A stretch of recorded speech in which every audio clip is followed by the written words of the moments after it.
MixMasters Bar and Bev, where we teach you how to make craft cocktails at home. All right.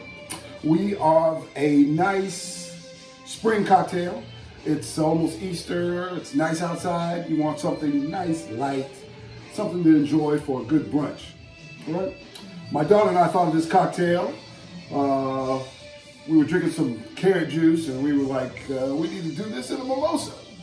Okay. So what we're gonna make here is called a Bunny Simple cocktail. You know that.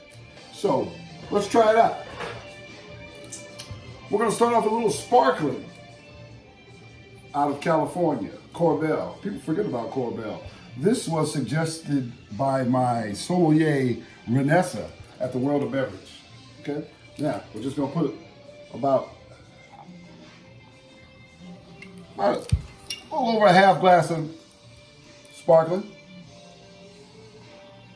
Almost 3/4 of a glass. We need to leave room for our juice. All right.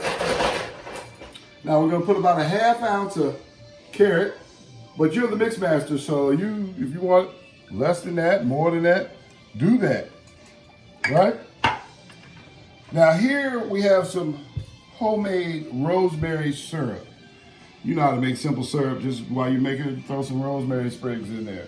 Now this brings out the earthy flavor in the carrot, sweetens it up just a little bit. That's why you want to use a dry sparkling. But if you like your cocktail sweeter, use a Prosecco, Moscato, anything sparkling, whatever you drink. You're the mix master. All right. Now I'm gonna put just about a 1/4 ounce, just a little dab in there, just to bring out that carrot flavor. The rosemary makes it real nice with the carrot. Matter of fact, we're gonna garnish it with a little rosemary.